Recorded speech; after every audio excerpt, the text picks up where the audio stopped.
Hey boys and girls, what's up? It's been a long time. I haven't done any of these kind of videos for a while, but just wanted to let you know where I'm at with my Linux distro of choice. So basically where I'm at right now is at Lubuntu. These days I am no longer actively volunteering in my local church, transitioning to a different church, and so a lot of my hats and a lot of things I did there, I'm pretty much freed up on. So I'm not doing a lot of like home computing these days outside of my phone.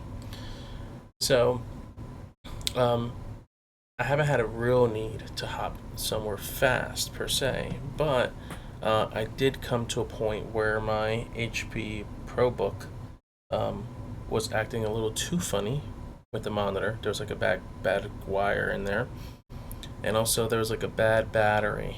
I got it for a really good deal because it was used and like somewhat refurbished, and it was like pretty decent specs, like i5 8th gen, 16 gigs of RAM, SSD, yada yada yada. And it did pretty well on, a lot of distros for a while, and it served me well after like maybe almost 2 years. But I was starting to sense some of the lagginess, a little bit of lag here and there. And also, I just got tired of having to do these weird boot hard set recycles. Like, after a while, I was like, I just want to turn on my computer and just go. Also, if my computer goes in hibernate, I want to just be able to open it up and it work after hibernation.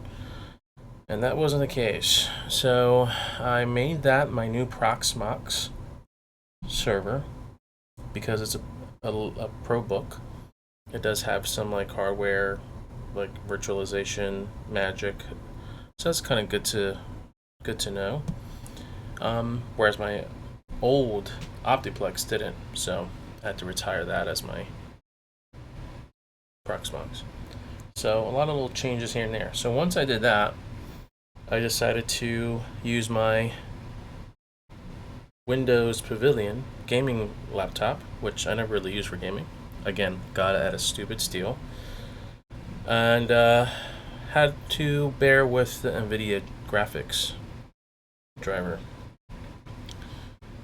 And because of that reason, sometimes it would just have Windows on there just for VR, AR, funsies.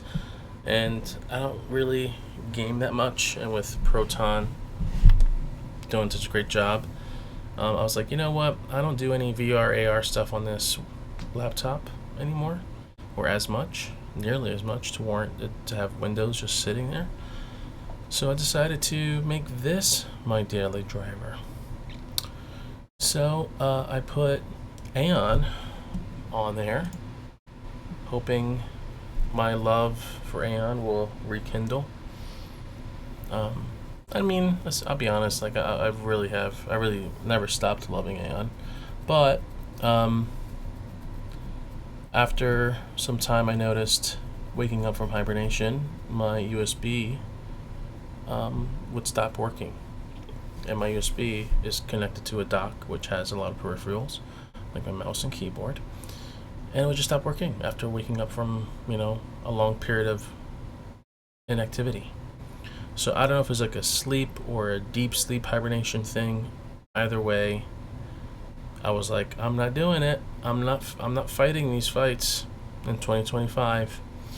And I'm sure within a couple of days, maybe a couple of weeks, probably would have resolved on its own because Tumbleweed and updates is awesome, and Aeon is built on top of Tumbleweed.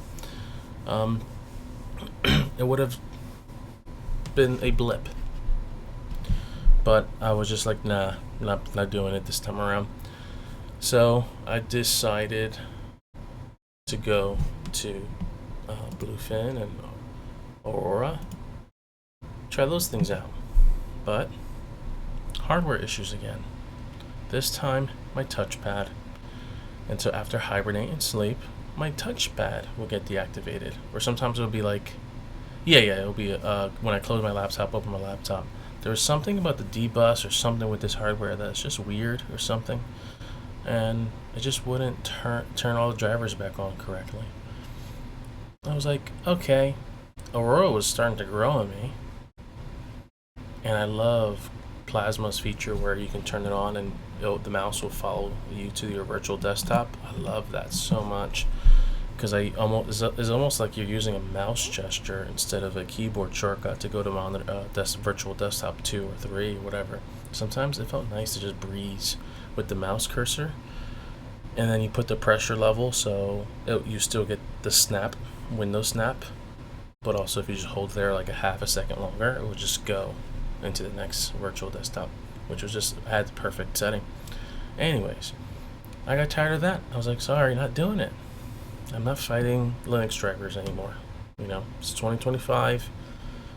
I know it's not Linux. I know it's not developers. It's just the name of the game when you have to support all this hardware. And from what I hear, Fedora tends to be a little more minimalistic with their kernel stuffing when they put all their magic pieces on a kernel to make it work for Fedora. And so Aurora inherits a lot of that upstream. And then I'm just not going to fight that battle. So I'm just like, let me see what else is out there. I did MX Linux real quick, and it's just too far behind. I need me a decent level of distro box going. And I decided to settle with Lubuntu. So Lubuntu is where I'm at. I'm going to try to park it here for a long time because there's been I had some really good stretches of daily driving with Lubuntu in the past. I forget why I would end up hopping off. But there's always something.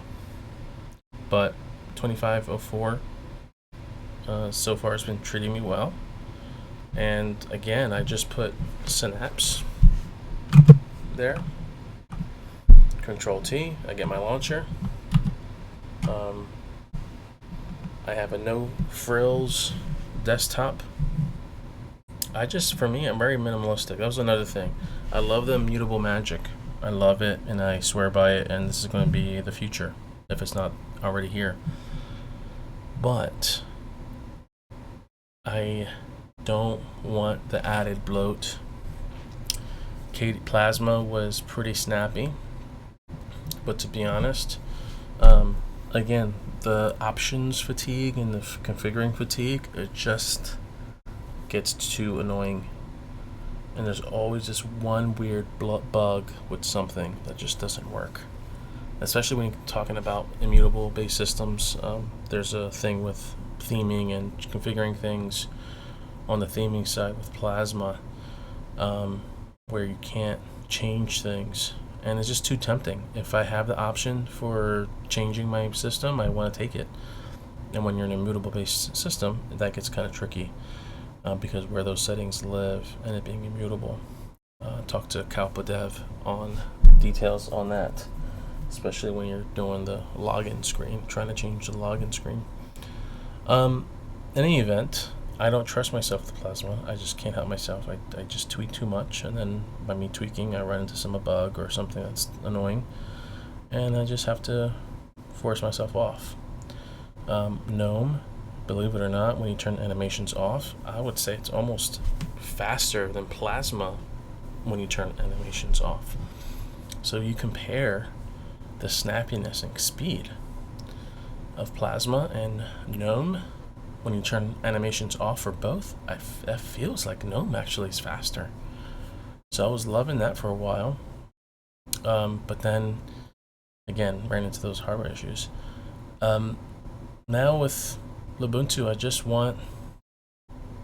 it's almost like I'm one step away from like a tiling window manager. Like, I just want to just launch my apps and go. I don't want to think about settings and configuration options. And the minimalism that Lubuntu gives me is therapeutic. And it's bonus if I can use a display link driver without having to have it, packaged up by somebody else.